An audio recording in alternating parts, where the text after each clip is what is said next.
I just wanted to add one more point that, I mean, we're talking about how there's a process of change, which is good, but who knows if that's even going to come out with something that's going to work for OUSA. But withdrawing now doesn't mean that we can never join back up again if they do sort their issues out and do come back and say, okay, well, we see that you actually mean business, you don't want to keep paying $90,000 and getting minimal results, so we've gone away and here's a model, and do you want to join back up again? And I think that gives us a lot more power in the equation than sitting there waiting and going, oh, well, we'll submit to this review that has been requested for months and months and they still haven't even tuned out in terms of reference yet. So I think we're in a much better position to say we don't want to keep paying money and not being listened to if we do withdraw, but you know, help them along the way to sort out their problems and say this is what we will join back up for. Thank you. At this point, I'd just like to note that there's a possibility that the meeting is in quorum. It's tough to tell who's here or who's not, but since there's no voting power and this is just for discussion, I'm going to continue on with the meeting for the sake of discussion and this being filmed for the referenda, unless someone has an issue with that. And at this point, I'd like to, unless there's any more points to make on NZUSA withdrawal. Yes, gentleman in the blue. Another question, possibly? Just a separate question.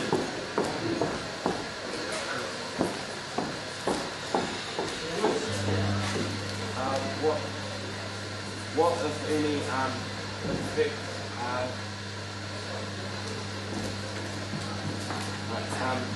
what effects will this have on clubs and societies if we withdraw, correct or incorrect? The question was, what effect would this have on clubs and societies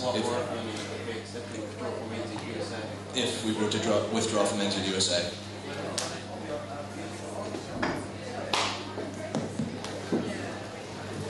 I can't see unless there are any political clubs potentially that liaise directly with NZUSA, but I imagine it will still exist, but it shouldn't have any effect on any clubs or societies, except that individual members will save $5 each.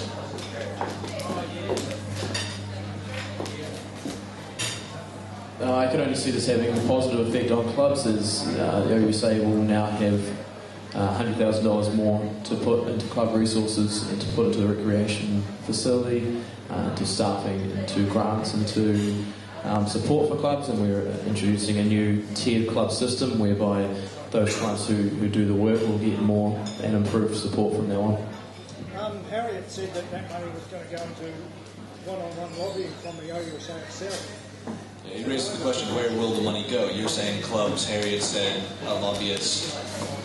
Has it been decided at all yet? Obviously, that money is divvied up in the budget set next year, so I can't say where that money would go, or whether it would go towards lobbying or whether it would go towards supporting clubs. That would be up to those making the decisions on how we spend our money.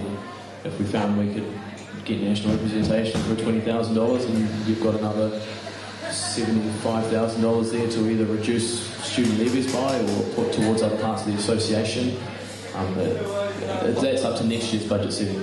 Getting ahead of ourselves a little bit, deciding where it's going to go. But to answer the question, you're saying that there's no real effect, negative effect it could have on clubs that are talking about, that you can think of. Yeah, just on that second question, I propose that for sake of an example of how that money could be better spent.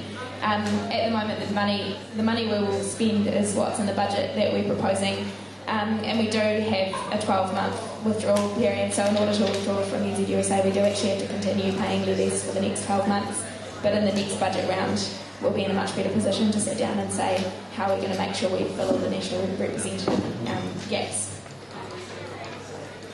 I'll also say that should this voluntary legislation come in, the income gained by student levies next year will be somewhat more reduced than a mere $100,000 with a savings for NZUSA. So when you're looking at income next year, or 2012 being at around $600,000, it's pretty hard to say where you'd spend the money that you save from NZUSA, because you probably don't have that money to spend in the first place should VC come in. Great. At this point, I'd like to move on from discussing NZUSA, if that's all right with everyone. I think we've covered a lot of the issues. There's actually one question here, question 7. I think 8 is very similar to what we've been discussing. But question 7, raised by Yen Fan, should OUSA formally apologize to NZUSA? Is there anyone here that can speak to that? Possibly why we would want to apologize to NZUSA? I don't know where that came from, potentially raising a question of membership in the first place, but I think that's legitimate. Did we hurt his feelings? It's tough to say. He's pretty thick-skinned, NZUSA. I'll say no, we shouldn't apologise. NZUSA should apologise to OUSA for wasting our money. Yep, if you want to make a short point.